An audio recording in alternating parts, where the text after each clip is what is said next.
దళితులందరికి సంబంధించినటువంటి సమస్య, దాని మీద చర్చించుకుందాం. దాని మీద సుప్రీంకోర్టు ఒక జడ్జిమెంట్ ఇచ్చింది.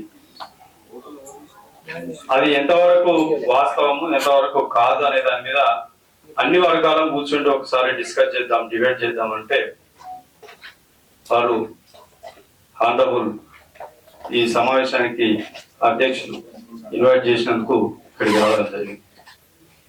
ఇక్కడ ఒక ఇంటలెక్చువల్ డిబేట్ మనం పెట్టుకున్నాం. గతంలో కూడా మొన్నటి నుంచి రకరకాల డిబేట్లు జరుగుతాం. సో రకరకాల వాదనలు వస్తా ఉన్నాయి, ప్రచారం వేరే రకంగా పోతా ఉన్నది. ఏదైతే రాజ్యం దళితులను ఏ రకంగా దాన్ని విచ్ఛిన్నం చేసి ఈ దళిత శక్తిని ఏ రకంగా విచ్ఛిన్నం చేయాలనేటువంటి ఒక ప్రయత్నం జరుగుతా ఉంది. అది కాదు, వాస్తవంగా దళితులు ఎదుర్కొంటున్నటువంటి సమస్యలు ఏంటి, దానికి పరిష్కారం ఎట్లా అనేటువంటిది మేధావులుగా ఇక్కడ చర్చించుకుందామని చెప్పేసి ఇక్కడ మీటింగ్ ఏర్పాటు చేసుకున్నాం. మొన్న కూడా 2-3 మీటింగ్లు జరిగితే ఉస్మానియా యూనివర్సిటీలో జరిగిన మీటింగ్ లో అందరు మేధావులు మాట్లాడారు. మనం అందరం కూడా సోషల్ మీడియాలో చూసినాం. అందరూ కూడా వర్గీకరణ చేయాలి, దానికి మేము మద్దతు ఇస్తున్నామని చెప్పి ఓకే, వర్గీకరణ చేయాలనే దానికి అందరు కూడా మాట్లాడుతున్నారు. సుప్రీంకోర్టు కూడా చెప్పింది. ఎట్లా చేయాలనే దాని మీద ఎవరు చెప్తారు, ఎందుకు చేయాలి, ఎట్లా చేయాలనే దాని మీద ఎవరు మాట్లాడలేదు. సో దానికి ఎవరికి వారుగా రకరకాల యూట్యూబ్ వేదికలుగా రకరకాల అనాలిసిస్ చేస్తా ఉన్నాం. సో అందరం ఒక దగ్గర కూర్చుంటే ఏం జరుగుతా ఉంది ఇష్యూ మీద మాట్లాడుకుంటే బాగుంటుంది అనే దాని మీద ఇక్కడ కూర్చున్నాం. చాలా వరకు ఇంటలెక్చువల్ డిబేట్ బాగా జరిగింది. పిఎల్ గారు వారు ఒపీనియన్ చెప్పిండ్రు, తర్వాత కంచె ఐలయ్య గారు కుండ బద్దలు కొట్టినట్టుగా మొన్ననే ఒక వీడియోలో చెప్పింది, ఇప్పుడు కూడా చెప్పారు. అంటే అలా వాస్తవం ఉన్నటువంటి పాయింట్స్ ఏమున్నాయి అనేటువంటిది క్లియర్ కట్ గా చెప్పడం జరిగింది. స్టేట్స్ అంటే ఏంటి, స్టేట్ అంటే ఏంటి, ఈ రిజర్వేషన్ వర్గీకరణ ఎవరి కోసం సంబంధించి, ఎట్లా రిజర్వేషన్ చేయాలి, కోర్టు ఏం చెప్పింది, ఇందులో ఉన్నటువంటి మోర్ బ్యాక్వర్డ్ ఎవరు ఉన్నారో గుర్తించి వాళ్ళకు ఒక గ్రూప్ గా చేసి వాళ్ళకి రిజర్వేషన్స్ ఎట్లా ఇవ్వాలనేటువంటి చెప్పింది. Group based distribution of quota SCC. So దీంట్లో ఎట్లా తీసుకోవాలి, ఇన్అడిక్వేట్ రిప్రజెంటేషన్ ఆఫ్ కమ్యూనిటీస్ ఎవరున్నారు ఐడెంటిఫై చేయాలి. సో దీనికోసం మళ్ళా ఏం చేయాలని చెప్పింది, వాళ్ళ యొక్క quantifiable data, empirical data, demonstrable data తీసుకొని వాళ్ళని ఐడెంటిఫై చేయాలి. సో దీని మీద మనం ఎవరు కూడా మాట్లాడతలేము. సమాజంలో ఏం చర్చ జరుగుతా ఉందంటే పెద్దలు కోదండ రామ్ గారిని వేదికల తరఫున ఆహ్వానిస్తా ఉన్నాం. అయితే ఈ యొక్క డేటా ఎట్లా తీయాలి, మరి ఇందులో ఉన్నటువంటి వెనుకబడ్డటువంటి వర్గాలు ఎవరున్నారు, ఇక్కడ ఉన్నటువంటి ఈ ఎస్సీ వర్గీకరణ అనేటువంటిది మాలమాదిగల మధ్య వర్గీకరణ, దళితుల అందరి మధ్య వర్గీకరణ అనేటువంటిది మన క్లారిటీ తోటి ఉండాలి. ఎస్సీల మధ్య వర్గీకరణ, ఎవరి మధ్య ఎవరికి వర్గీకరణ, ఎస్సీలో ఉన్నటువంటి 59 కులాలలో మిగిలిన 57 కులాల యొక్క అడ్రస్ ఎక్కడ ఉన్నది, వాళ్ళ పరిస్థితి ఎట్లా ఉన్నది, వాళ్ళ తిండి ఏంది, వాళ్ళ జీవన విధానం ఏంది, వాళ్ళ చదువు ఏంది, వాళ్ళకు ఉన్నటువంటి ఉద్యోగాలు ఏంటి, వాళ్ళకు ఉన్నటువంటి రాజకీయ అవకాశాలు ఏంది, దీని మీద ఎవరు చర్చ చేస్తారు. మాలది మాదిగలు దొబ్బి తిన్నారంటే లేదు, మాదిగలే ఎక్కువ తినరు అని చెప్పేసి మనం చెప్పుకుంటా ఉన్నాం. మరి మిగతా కులాల సంగతి అంటే వీళ్ళంతా దొంగలేనటువంటి ముద్ర వేసే పరిస్థితి కనబడతా ఉంది. వీళ్ళెవరు కూడా వర్జన లేరు, అంతే దొంగ సర్టిఫికెట్ తీసుకొని వస్తా ఉన్నారు.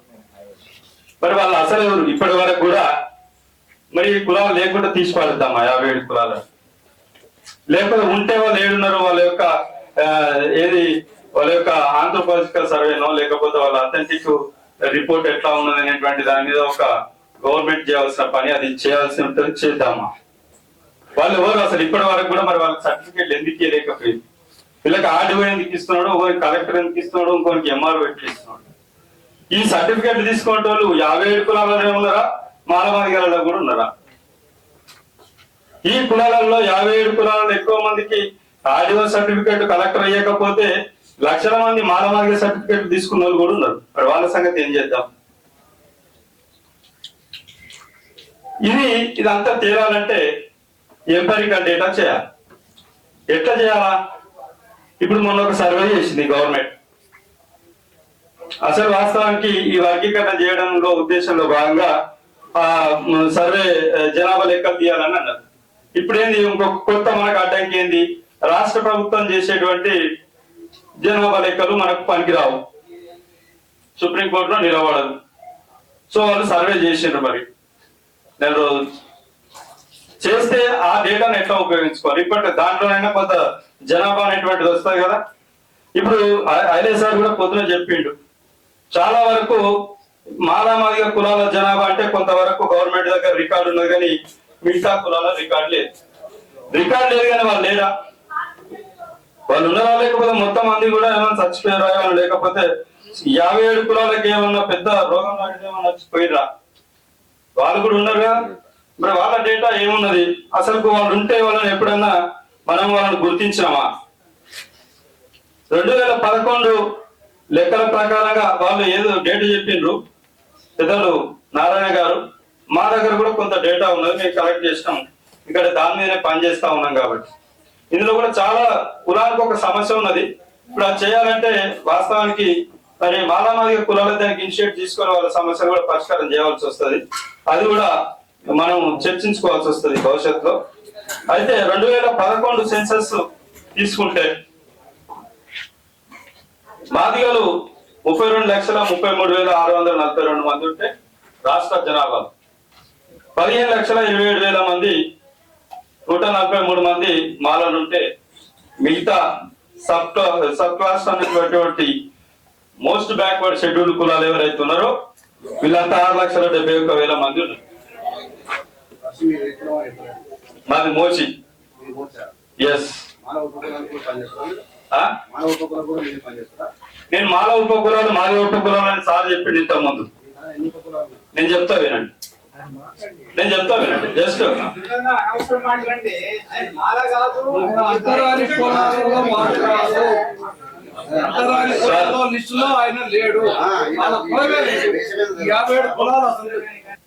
కాన్స్టిట్యూషన్ ఎక్కడ కూడా సబ్ కాస్ట్ అనేటువంటిది లేదు.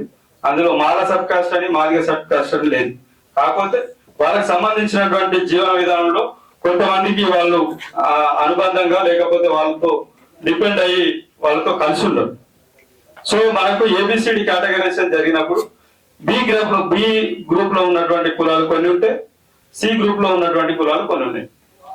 18 కులాలలో 23 కులాలు ఉన్నాయి.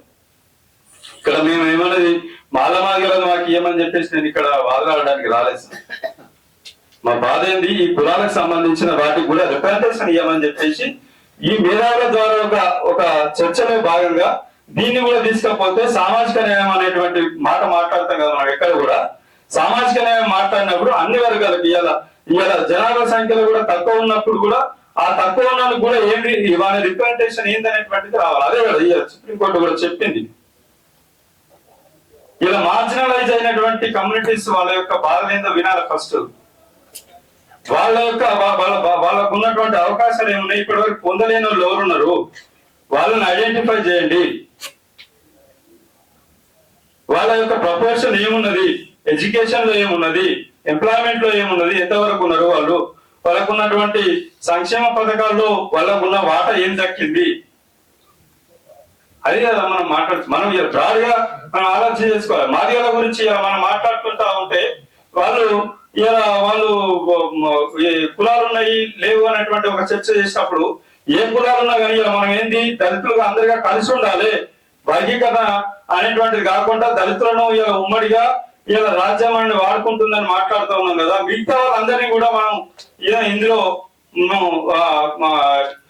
భాగస్వామ్యం చేసుకున్నట్లయితే అది ఒక ఫ్రూట్ఫుల్ గా ఉద్యమం అనేటువంటిది లేకపోతే వాదన అనేటువంటిది కరెక్ట్ గా వెళ్తుంది. సమస్యలు ఉండొచ్చు, అది కొంతమందికి మిస్అండర్స్టాండింగ్ కావచ్చు, కొంతమందికి అండర్స్టాండ్ కావచ్చు, లోపాలు కూడా జరగచ్చు. లోపాలు జరుగుతలేవు అని అంటున్నాం, అంతటా ఉంటాయి లోపాలు. సో కాబట్టి ఇంతవరకు మనం చేయగలుగుతున్నాం అనేటువంటిది మనం మాట్లాడుకోవాలి. ఈ కులాలకు సంబంధించిన వాయిస్ ను గత 10 ఏళ్ళుగా తీసుకొస్తా ఉంటూ దీనికి సంబంధించినటువంటి ఈ కులాల బాధలు ఎట్లా ఉన్నాయి, వాళ్ళ వృత్తులు ఎట్లా ఉన్నాయి, ఒక్కొక్క కులం బాధ ఒక్కొక్క రకంగా ఉన్నది, మరి వీళ్ళకి సంబంధించినటువంటి ఏ సంక్షేమ ఫలాల్లో వీళ్ళ వాటా లేదు. సో కాబట్టి మరి సుప్రీంకోర్టు చెప్పినటువంటి దాంట్లో ఈ వెనుకబడ్డటువంటి కులాలకు సంబంధించినటువంటి ప్రాతినిధ్యం అనేటువంటి ఉండాలనేటువంటిది మనం ముందుకు తీసుకుపోవాలి. ఇలా మనం చెప్తా ఉన్నారు చాలా రకరకాలుగా. ఇలా ఎస్సీలో కానీ లేదంటే వర్గీకరణ చేయాలన్నప్పుడు నిన్న ఐలయ్య సార్ కొన్ని విషయాలు చెప్పిండు. ఎస్సీల వర్గీకరణ చేయాలని రాష్ట్రం చేయాలన్నప్పుడు మరి కేంద్రం పరిస్థితి ఏందనేటువంటి, కేంద్రం కూడా ఈరోజు ఏది వాళ్ళకి సంబంధించినటువంటి ఉద్యోగాల్లో ఎస్సీల వాటా ఎంత, ఎస్సీల వాటా ఎంత అన్నప్పుడు మరి కేంద్రం ఏం సమాధానం చెప్తుంది దానికి ఎట్లా అంటే, ఇలా సుప్రీంకోర్టు యొక్క తీర్పును పొద్దుటి నుంచి మనం అందరం వింటా ఉన్నాం, అందరం మాట్లాడుతా ఉన్నాం. ఈ తీర్పులో ఎవరెవరు అంటే సుప్రీంకోర్టు చేసినటువంటి పొరపాట్లు ఏమున్నాయి, వాళ్ళు చెప్పిన కొన్ని మంచి విషయాలు ఏమున్నాయి, వీటన్నిటిని కూడా మనము చర్చించడానికి ఇక్కడ కూర్చున్నాం. సో అంత పెద్ద కాన్స్టిట్యూషనల్ బెంచే పొరపాటు చేసింది అని అంటున్నప్పుడు మరి దాంట్లో మనకు ఉన్నటువంటి అనుమానాలు ఏంటో ఇక్కడ రెక్టిఫై చేసుకోవడానికి ఇక్కడ కూర్చున్నాం. కాబట్టి ఇదొక్కటే కాదు, ఇలా మన మేధావులందరూ కూడా చెప్తా ఉన్నారు వర్గీకరణ చేయాలనే అనుకూలమని. ఈడబ్ల్యూఎస్ రిజర్వేషన్లు వచ్చినాయి మనకు. ఈడబ్ల్యూఎస్ రిజర్వేషన్లు వస్తే ఈడబ్ల్యూఎస్ రిజర్వేషన్ లో అందులో కూడా అందరికి న్యాయం జరగాలి కదా అన్నప్పుడు దాంట్లో కూడా వర్గీకరణ చేయాల్సినటువంటి అవసరం ఉంటుంది కదా. దాని విషయం మనం ఎందుకు మాట్లాడు 10% ఇలా 15% 1950 ప్రెసిడెన్షియల్ ఆర్డర్ నుంచి 15% ఇక్కడ దాకా వస్తా ఉన్నది. మరి ఇప్పటికి 25% వరకు ఎస్సీ పాపులేషన్ పెరిగింది. దాన్ని పెంచుకునేటువంటి ప్రయత్నం చేయాలి కదా మనం. మరి ఈ ఈడబ్ల్యూఎస్ రిజర్వేషన్లు ఉంచాలన్నప్పుడు దాంట్లో రిజర్వేషన్ వర్గీకరణ చేస్తే బాగుంటుంది. లేదంటే ఆ 10% ఎస్సీ రిజర్వేషన్లకైనా కలిపితే ఎస్సీ రిజర్వేషన్ల పర్సెంట్ అన్నా పెరుగుతుంది.